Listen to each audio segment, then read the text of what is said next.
بس من توصل للجولاني مباشرة الصحن يفتر على قمر اللوكسات قبل دهاك. الشرع اليوم رجل دولة، مشروع دولة، الفصائل كلها مؤمنة بمفهوم الدولة. النظام السوري الجديد هم أثبت فعاليته وأثبت جدارته حقيقة. هجي أحمد الشرع، العملة صعدت 300%، الشكل الكهرباء ازدادت عدد الساعات، بدل ما ساعتين باليوم صارت 8 ساعات، المعرف شنو فتح الآن، اكو اقتصاد، اكو مشاريع، اكو. أحمد الشرع هذا من البيضة مهيوبا حر، هذا شنو هذا وين هذا عمي؟ أحمد الشرع صار نموذج للتغيير، التغيير 100%. هذا غير سوريا 100% سياسيا، على مستوى العالم، على مستوى الحاضنة العربية، على مستوى الجماعة هنا من فريق ياخذون مشير عمي، بحيث ناجح الميزان يقول لك الشرع من البيضة مهيوب الحر.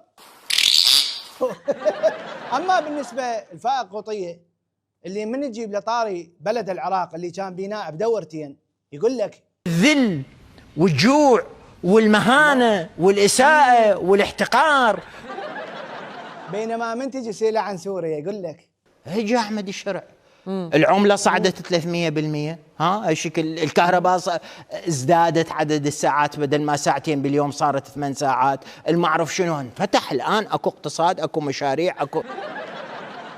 اقول لك اسكت وخليها. الجولاني سوى سوريا جنة وخلى البشرية بكل دول العالم تلزم سره على سفارات وقنصليات سوريا ببلدانهم، بلكي يحصلون لجوء سياسي او بس اقامة كم سنة حتى يتنعمون بالخير الوفير اللي شافته سوريا على ايد احمد الشرع. وشان رغيف الخبز بس. شايفين الخبز صار مذلة، والله الخبز صار مذلة بالرقة. شوفوا شلون العالم تكاونوا بتل ابيض عشان خاطر ربط الخبز.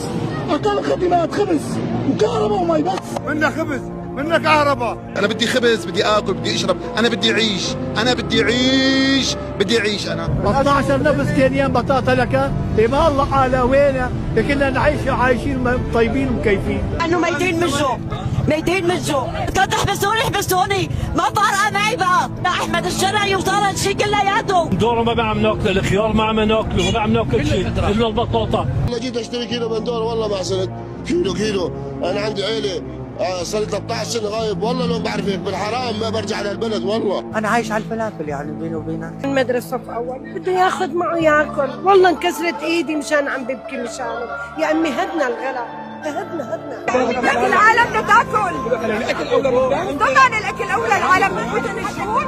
شوف الشرطه مو حسنانه تحجز ابدا بين الناس، شايفين؟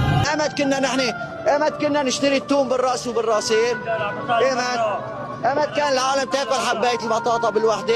اي دوله هاي؟ اي حكومه هاي؟ لا والله مي دوله ولا هي حكومه. خليكن برا، على سوريا لا ترجعوا، خليكن برا. معك مصاري بتجيب غاز برا، معك مصاري بتجيب كهرباء ونت ومي بسوريا، حتى لو معك ملايين الدنيا، غاز ما رح تجيب وكهرباء ما رح تجيب. فقط عم بشغل السخان في سخان المي في الاسبوع مرتين او 3 يعني. نحن 7 اشخاص. الناس قامت تهاجر برا هالبلد من ورا هالناس الحراميه. والله بتمنى سافر، ما عاد بدي اعيش بهالبلد، بلا ياسمين بيقول لك ياسمين الشام، بلا هالياسمين اخي خذوا الياسمينات وخذوا البلد كلها ما بقى بدنا. لك تعال شوفوا حالتنا عم نشحت من الجوامع يا عالم. حولك بالله العلي العظيم، شو بدي زايد الحال يموت انا. لا حول ولا قوة الا بالله. ورغم هذا الفشل والظلم والجوع والعوز والفقر اللي يمر به الشعب السوري الشقيق، يطلع لي مأجور كذاب يقول لي أحمد الشرع صار نموذج للتغيير، التغيير 100%. الظاهر هو هذا النموذج اللي تردوه بالعراق حتى ترضون عنه من وداكم. طبعا هاي غير 3/4 سوريا طارت بين القوات الإسرائيلية والامتداد التركي. يعني اليوم من تشوف واحد يدافع عن شرع سوري أو غيره، غصبا عنكم يكتبون الجمهورية العربية السورية. عمي رئيسكم راح باع الجمهورية العربية السورية في فرنسا، هو وافق على هذا التقسيم. وين جمهورية عربية سورية؟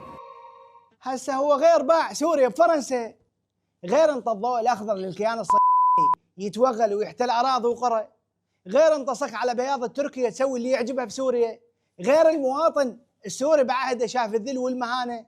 بس اتحدى واحد يمسه بحكايه او ينتقده،